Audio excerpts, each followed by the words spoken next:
of the accident, he'd been to King's Lynn. He'd met up with some of his colleagues from Antarctica and some of his UK friends, and they'd been to a race meet and a dirt quake, and he'd had a brilliant day.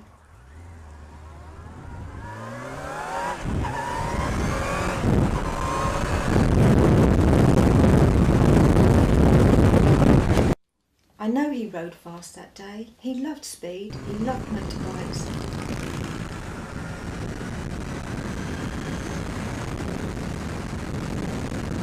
The driver didn't see him and turned right across his path.